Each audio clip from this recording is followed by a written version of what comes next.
Hello and welcome to Topham Chats, the show where I chat to various members of the Rooster Teeth community. My guest this week is Garry. Hey Garry, how are you? Yeah, I'm good. How are you? I'm doing, all right. I'm still really sleepy. I just didn't sleep well. That's beside the point. That's happened a lot over the last 2 weeks, but oh well. Let's start as I always start then, by asking you, Rooster Teeth or Achievement Hunter?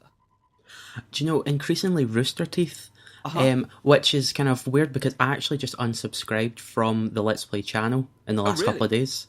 Oh. Yeah. Yeah, I mean, a lot of their stuff's been a bit, I wouldn't say hit or miss, it's been alright, but it hasn't been as great as I perceived things in the past. I think it's getting to the point where it's really kind of about playing, about kind of increasing their established series, which is a bit of a shame because really kind of when I started watching it, it was about new games every week. Yep. Rather than like episode nearly like 120 or something of Minecraft at the moment. I think it's just kind of crazy. 38 or something like that, yeah. Yeah. I think the Rooster Teeth channel is still about producing new content, and they're still adding like new shows. And like Social Disorder like became like one of my favourite things they've ever done. Cool, yeah. And I really enjoyed the how-to this week as well. The how-to drink. The drink one, yeah, the drink one was amazing. So good. Like the most recent Let's Play that I really enjoyed on the Let's Play channel was Lara Croft and the Temple of Osiris Part 2. Right, okay. And they're not continuing with it, but that game's awesome, and they were clearly having a lot of fun with it. It's strange because it's basically like a cheap version of like Diablo or Torchlight. Yep, but it's also very, very good. Mm-hmm. Have you played it? I have played it. Yeah, I have played it. It's I actually really like the Tomb Raider reboot that they've done as well. Yeah. Mm-hmm. And I'm really excited for Rise of the Tomb Raider, and it hopefully comes like at the end of the year. Oh my god, it should be good. Like all the last, it must be last 3 Tomb Raider / Lara Croft games have all just captivated me so much. They've been. It's amazing. It's made me care about a series that I really didn't enjoy. Like, I actually went back and recently played the first and second Tomb Raider games, and I was like, oh my god, this just feels absolutely broken. How could anyone ever play this? Yeah, I know. I used to really enjoy Tomb Raider 3, and then I went back to it. Like, once I was playing PS2, and I was just like, this just doesn't feel right at all. So, yeah, like, you go back to those old games, you're just like, oh, these were great at the time, but now they're just... It's entirely different, but it's evolved with the guest gaming landscape as well. So it's just like, yes, feels good. It's strange how much like controls move on just in such a short space of time. Because like one of the consoles that I do still really enjoy is like the Nintendo 64. Mm-hmm. But going back to play like a single kind of joystick shooter is insanely different, and it takes so long to get used to it and get back into the habit of it again. Yeah, I can imagine. It's that'd be awkward. I'm now like the oldest console I think I've got sitting is either a 360 or a PS3, and I can't remember which one came out first. I'm just like, that's as far back as I'm going. But like the only game that I've got on my computer, oh no, I've got 2 games. I've got Minecraft and I've got Crypt of the Necrodancer. And Crypt of the Necrodancer, you can move 1 square at a time. So like, God, the controls for that aren't complicated at all. But it's a very, very good game. Actually, one that I'd recommend as well. Have you played it? No, but I do really like a lot of kind of like dungeon crawlers that are just like you move like a single thing at a time, like all the kind of early like Might and Magic games. Yeah, like I think one of the things about ones. Crypt of the Necrodancer that I think you'd enjoy a lot is that it's rhythm based as well. Right, I do like my rhythm games. It's just like you have to move, and it's just conditional movement as well. So like if you've got a spear and there's an enemy a square away and you want to move that direction, you have to stab the enemy first, and then you'll move like so. The directional buttons do everything that you need. So you only got 4 buttons. It's simple, but it's so damn good. We're just like, I just have so much fun playing it, and I'm absolutely terrible at it. Haven't cleared the first of the 4 areas that there are. I've got to the boss like 3 times. I've played it. I don't know. I've played it like probably 2 hours so far. I'm just like, but it's you can run through the whole game in about half an hour. I think half an hour, 45 minutes. But it's it's not very easy, but it's very, very enjoyable, and the music's really, really cool as well. I feel the same kind of way about games like FTL, where like the whole game to complete it probably would only take like half an hour to an hour, but I've played it maybe 40 times and I've never beat it, even on easy. Yeah, I But it's find it's that. just so like it's just such a well crafted game. Like, and I love like just games that are short because like it fills kind of a gap in between these long kind of like 100-hour kind of campaigns. I mean, because I know you kind of mentioned before that you're a big kind of Final Fantasy guy, Yep. and you kind of want to go and try and like complete everything in that game, and it's Yes, nice to just definitely. have games that you can actually just like sit down for half an hour, and just that be the whole experience. Yeah, definitely. Because then you get like, because those games have insane replayability as well. Like, there's always something different you can do, and it will get you hooked. Whereas like, yeah, maybe the 100-hour game, 100-hour plus games are just like, yes, there's loads to do all the time, so you're doing something new all the time. But a 8 to 10 to 20 hour game, you'll play through maybe once, and I never just pick it up. I'm just like, if I go to it, I'll play it for a few hours, and then I'll go back to it at another point. And once I finished it, I don't usually have much intention of going back and playing it again. So So yeah, do you say your 360 is still plugged in? yeah, I've got my 360 and my PS3 still plugged in. See, I haven't actually mine is loaded away. up. I Like haven't actually loaded it up in a while. I've actually put mine away now. I think the Xbox One, like I kind of got one towards the end of the year, Yep. but it's been so good that I've not needed to go back to the 360. Fair enough. The only issue I have with the Xbox One, and it's not the Xbox One's fault. Well, it is the design.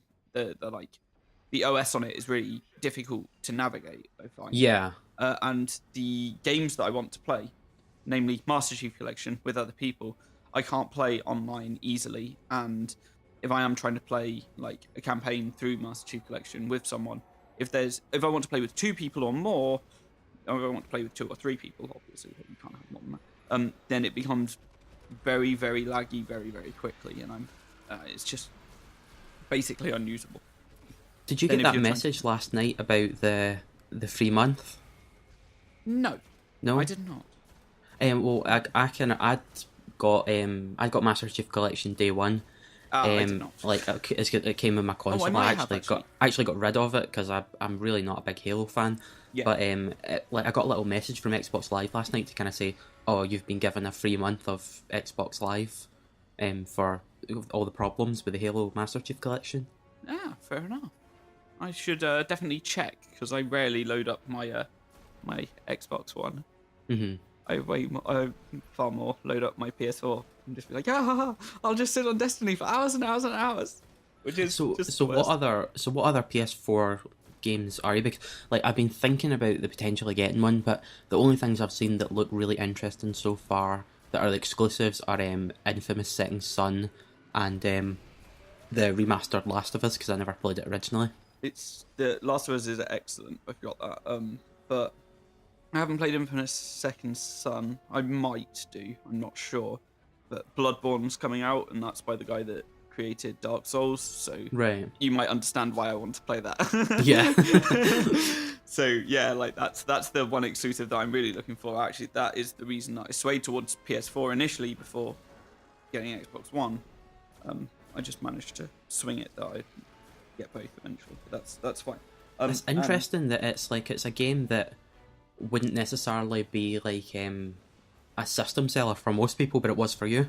Yeah, totally was for me. Totally. Like, it was just like, I want that game more than anything because I was so let down with Dark Souls 2, and I know that it's going to be Dark Souls 2, and it's coming out PS4 only, so I'm just like, that's what I'm going to go for. And yeah, a few people that I knew as well were playing Destiny on PS3 and moving to PS4, so I was like, I'm definitely going to get it on PS4. I'm going to get a PS4 so I can play Destiny with other people. Especially my local friends, they all have PS4s as well. So if we're going to do a local game night, then we can like load up. What's the game where everyone's on the same screen and Towerfall Ascension? We can load that up and have a whole bunch of shenanigans like local as well. Like if we get fed up of like playing Magic or something, we just like want to play a console game for a while. So how is the exclusive Destiny content on PS4? It's actually excellent. I really, really like it. Like the there's 2 exclusive strikes. Yeah, strikes. And I think I don't know, one of them is all right. It was the one that was released at launch. A lot of people complain about it, but it's one of my favorites because there are 3 bosses running around effectively. They're three scions running around, and they've all got their own special abilities, and they've all got the different coloured shields. So you've got one void, one arc, and one solar, and you need to effectively work as a team to take the shields down and then kill them. There are easy ways to do it. If you're playing on a lower level than you are, then you can all just take its shield down and then just repeatedly melee it. And like just all three of you stand around it and punch it so it gets like stagger locked. So have you played the DLC? And yes, I've played the DLC as well. I like it very much. Do you know what? I wasn't expecting to like it as much as I did. But I see think the mission where you can't jump. Yep. And you're fighting that boss. Yep. I was the first time I played that, I was genuinely scared, like Yeah. running away from it. Like, It oh was. god, no! I think I took like 5 attempts at that boss fight because I just was like, I'm gonna jump up. I can't jump. Oh no! It was so bad. I was like, what have I done? But yeah, like I thought it was a lot more cohesive than the main Destiny story. However, like I've already mentioned, I'm a fan of Dark Souls and the minimalist storytelling and the need to read other things to get the full story. I'm going to put this in air quotes, but lack of a story in Destiny didn't seem to faze me at all. I still really enjoyed the gameplay, so I still think it's one of the best games that I played last year. Well, the one thing that I'd read that someone had suggested as an idea for it, and I was like, oh, that would be so cool if they'd done that, is that if they added to kind of the hub world like an archive room with like a guy that would just like almost like an audiobook would just go and like read the grimoire cards. Yeah. Like so that you could kind of go and like actually have a place in the game to go and kind of learn about the story. Yeah, or like you'd find in say Kingdom Hearts or something. Kingdom Hearts has Jiminy's Journal where you can read about all the characters and everything. Why didn't they have something like that within the game that you can be like, oh, that's there and that's giving me this, and I can find out all the information in game. The fact that you need to go elsewhere to find it is a bit, I don't know, convoluted and not great, but still, it's one of those things that's just like, yes, it could be better, but it still works as it is. I was going to kind of ask you later, what would you actually want from a Destiny 2 to be satisfied with it? More of the same, but like new planets, new enemy types. Maybe, I don't know. I want to say more elements and like they've got the Void, Solar, and Arc and things like that. But it's hard. Like, there's got to be something new to it as well. It can't just be what it is now, like the strikes, the raids, and the missions. There has to be, I don't know, and it needs to be like the Nightfalls are great fun, but the what am I trying to say? The modifiers that they have, the ability to put them on certain missions, and or like the modifiers just to be more freely available to use and like set up missions and things like that. To just try and have some fun and make the gameplay a little different than it can be, because it can get a bit stale. Yeah, because the one thing I was going to say about it is that if they're kind of fixing anything, the one thing I wouldn't fix would be the gameplay. No, because it's so because damn good. it's solid. Like, it's better than any Bungie game that I've ever played in terms of just going and just having a kind of a mindless like shooting experience. Yeah, definitely. Like, I would maybe like more weapon drops, or more varied like weapons. Yeah, definitely. Because at the moment, hand cannons are great and they're powerful and everything, but I'd rather have like I work well with a pistol rather than a hand cannon, because hand cannons are just ridiculous and huge. But like a small, faster firing pistol would suit me better. And so it's like it's small things like that. Like a wider variety of weapons would also help, wouldn't it? So what would you say? Would Destiny be your game of the year then? Yeah, pretty easily. Yeah, I don't think there was anything else that drew me in as much as it did. Yeah, did you play Shadow of Mordor? I did not. That is one that I'm still needing to get, and I would absolutely 100% recommend that. Like, yeah, I was honestly blown away by how good that was. Like, because I'm always being kind of recommended Assassin's Creed games, and like whenever I kind of pick them up and like have a bit of a shot and everything, like the missions are so stale and the combat is boring. Like the world traversal is just all broken and wrong, and I think like the best Assassin's Creed game I've ever played was Shadow of Mordor. If you know what I mean. Yeah. Like it's like the voice acting and like the actual story and the nemesis system, Yep. where like all of a sudden you're like totally you recognize like bosses that you've had like kind of fights and stuff with before, and they come and they'll say something like if you set them on fire they'll make a remark about that the next time you see them, their face will be all scorched, and it was like why haven't they done this before? Like Yeah. I was amazed.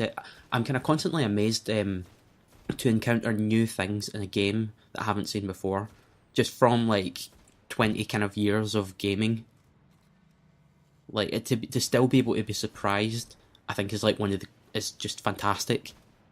Yeah, definitely. I think it was on the patch that I heard that they'd said that the previous gen versions, so the 360 and the PS3 versions, were the Nemesis system wasn't nearly as robust, but I Yeah, guess it's just a limitation of technology that they can't have that back on that technology, and they need the beefier power of the newer systems to really exploit the things.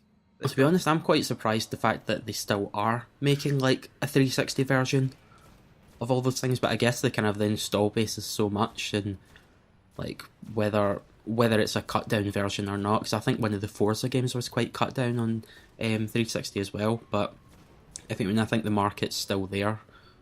Like in this, I mean, there's been quite a lot of adoption towards the newer generation as well, which has been pretty cool, and that's helped, I think, push things forwards as well, rather than, I think, the last generation when you went PS2 to PS3 or original Xbox to 360, it took about 2.5 years before they really got anywhere. do you know the last PS2 game was actually released last year? It was FIFA 15, wasn't it? I think it was 14. Okay. FIFA 14, but yeah, like that blows my mind. There's That still like such a support console for could it. have such a long lifespan. Yeah. No, I mean, in I think it was in Brazil that they Yeah, couldn't import the PS3 due to it costing so much in import. So just they just had to stick with the PS2. It's just a crazy story, I guess, and just the fact that they can't import like a PS3, something that we're like, yes, there's plenty of them, they're awesome, and they just don't get to experience it at all. It's a bit just, that could have been so good for them. Ah. We've talked about video games for quite a while. Let's talk about Scotland, more specifically, like RVB Scotland, which is actually where I met you. I think we'd interacted before on the site quite a few times yeah, I'm beforehand. sure, And I was yeah. like, oh my god, I can't wait to meet Garry, and that was awesome. But how did you? Let's even take a step before that. How did you discover the Rooster Teeth site and the community, and how did you get involved, and what made you get involved? I Lots of believe questions. I found it looking for a solution to an achievement, and Okay. I'd stumbled across the first Minecraft Let's Play. And I don't even so I'd kind of stumbled on it through Achievement Hunter, but really became more of kind of a Rooster Teeth fan, if you Okay. mean, than a kind of an Achievement Hunter fan. I discovered RVB Scotland through interacting with Elsa. Yep. We'd kind of bonded over a kind of a combined love of the Sega Mega Drive, which is still my kind of, I would say probably like my favourite console of all time is like the Mega Drive. So we kind of initially started talking through that, and then it was just kind of the idea for a meetup was put out, and I was like, yeah, why not? Cool. I'll say this now rather than like delaying it later. But anytime I think of the Sega Mega Drive, it makes me think of Scotland, because the person that lived next to my granddad up in Scotland, he or she, I can't remember. It was definitely he. He had a Sega Mega Drive, and we'd play that. And then my mum's best friend's daughters, they had a Mega Drive as well. That's why I was getting confused. I was like just trying to remember which way around they were. And they had a Mega Drive as well, so we'd always like play Mega Drive together. But I never had a Mega Drive, so like anytime I got to go to Scotland and I'd meet those people again and like hang out with them or anything, I'd play the Mega Drive. So yeah, anytime anyone says Mega Drive, I'm just like, Scotland. Ah. Yeah. That's cool. So how were the meetups for you? I think I was at quite a few of them last year. Yeah, there One in were. January then, and a whole bunch more as well. I was like, oh god, I'll turn up. And then there was kind of some little spin-off ones as well, like RT Glasgow Yep. as well. You know, that was really fun. Yeah. Who's in the Glasgow group? Is that That's a lot of the guys from the Titleist podcast. Titleist? Yeah, Titleist group. Yeah. They're good guys, but yeah, it's been a while since I caught up with any of them. Even Sean, I used to speak to Sean like weekly, but yeah, it's just been that busy that I just haven't had the chance. They're fun. Yeah, the community stuff's been pretty good. What are you doing now in terms of like things in the community? Are you just kind of chilling out and just chatting to various people as and when you see, or are there events coming up that you're like, oh yes, I'm going to this and stuff? I'm going to try and go to the next RVB Scotland one in February. Yes. I'm trying to get along to it, but I'm also kind of aware that the previous 3 days is going to be one of the two kind of big events of the year at work that we kind of organise. So I'm saying like, yeah, I'll probably be there, but at the same time knowing that I'm going to be so tired, because it's just like it's like managing kind of a seminar where it'll be like hundreds of people and everything about, and exhibitors, and trying to make sure that all the conference stuff is kind of going well and everything. So it's quite a lot of work, but hopefully I'll be there. Cool. Yeah, I definitely won't be able to make it. I can tell you that, because I need to be at home because my parents are going to Australia. Because they're going to Australia, I could look after their dog for the weekend. So, but that's fun. I like walking the dog. Crazy animal. Crazy. But you're going to RTX, though, aren't you? Yes, I am. Are you? No, I'm not. But I was listening to some previous episodes where like you just sound so excited about going. Oh yeah, so excited. Yeah, I was actually just speaking to Stuart, Stew Dog off the site. Yeah. It's like, oh, maybe we might have space for you to come along with us stay in the hotel. It's like, oh yes, that'd be awesome because like he's awesome as well. That's that. Yeah, he's a great guy. Person. Yeah. Right. There's one other thing I wanted to talk about, which was music.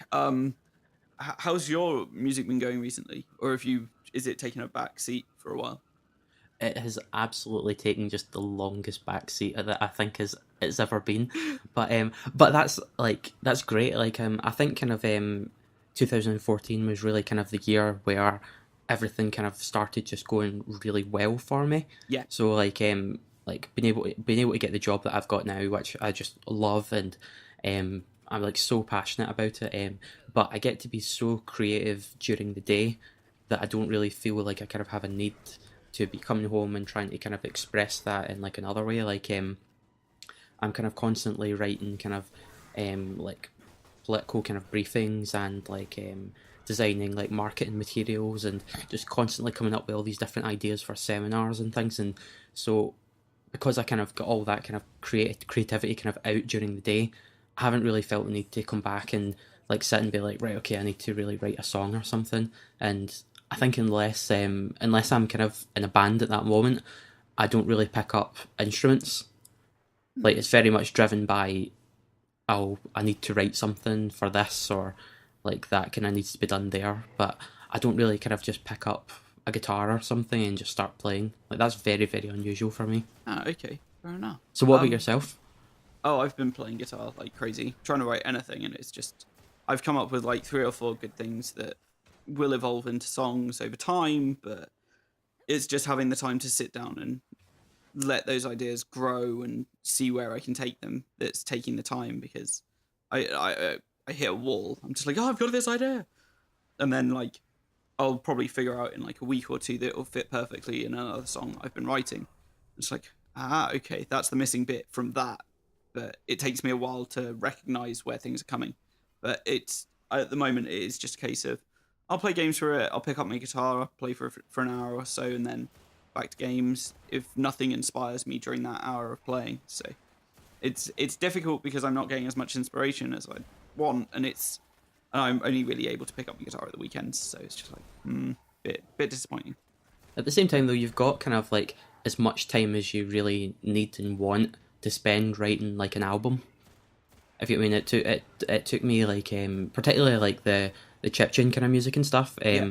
It maybe took me just like 2 years of just practicing like constantly and just learning all the techniques and everything. And then my first kind of EP that like has been downloaded like a couple of 100,000 times and stuff. Yeah. Like that was just written over like a 48-hour period where I just had just the clearest inspiration that I think I've ever had.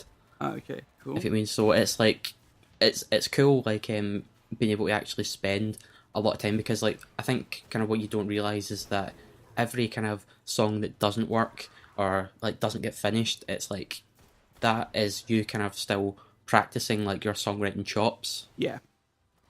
I mean, and I think that like people kind of think that unless you're constantly releasing like new music, that there's no kind of real progress there. Yeah, But but it's like, everything it's you just- do is progress in the right direction, but it's not necessarily worthy of being released. Yeah, of course. If you mean, because I think I think a lot of bands like do release albums way too quickly and way too often. Like really, I don't need like a new album from a band like every year.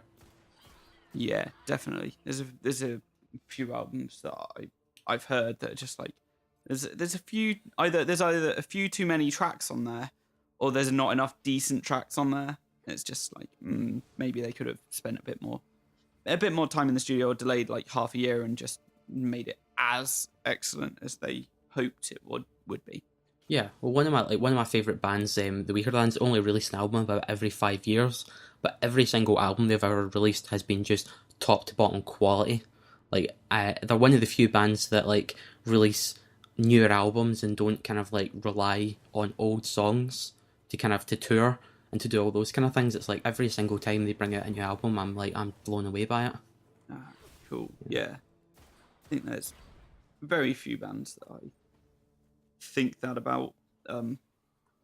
Yeah, like I have to look harder then. none of them spring to mind, but there certainly are some that I listen to that just knock it out of the park every single time.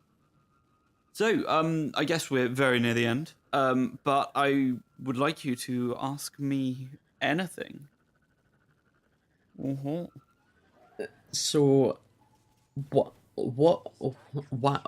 you don't own a Wii U, do you? No, I do not. So why don't you own a Wii U? Okay, I really want a Wii U, but I can't justify to myself buying one. All the games stay really expensive, and I think that's becoming less of a problem now. But I can't justify getting it because a lot of it's a lot of my idea about the Wii U is that I like playing it in bursts, but it gather dust unless I would have people come over regularly and play it with me, which I think is the main thing that's putting me off of it. Because yeah, it's one of those consoles that I think I'd need to have multiple controllers and have people over regularly for me to get any sort of value out of it. Because it's not one of the consoles that I'd really look forward to playing on my own. It's interesting because like you never kind of hear anyone like the reason that they don't want it is because there aren't games on it they don't want to play. No, there are games on it I want to play so bad. But, like, I don't want to play those games on my own. And yeah, I think that's about it. Like, there aren't games I want to play on my own, and so it doesn't make me want to go and get one. Like, if I were to have someone that would be over quite often, I would be more inclined to buy one so that we could play together a lot. But at the moment, I'm spending a lot of time alone, and the other consoles are more robust for online gameplay, which it certainly suits me better for now. So that's why I haven't actually gone down the avenue of getting a Wii U yet. But it is in the line for me to get one at some point. Just when the games come down a bit, but the games kind of always do stay a bit high. Yeah, I think they because stay like they quite high-priced. because they kind of have quite a high attachment rate, but also that people don't sell them. Yep. Like you're not really going to sell Mario Kart. No. Do you know what I mean? It's not a game that like you kind of think like, okay, I'm at the end of the campaign or whatever, like so now I'll get rid of it. Yeah, I think like I was watching Game Grumps play Super Mario 3D World.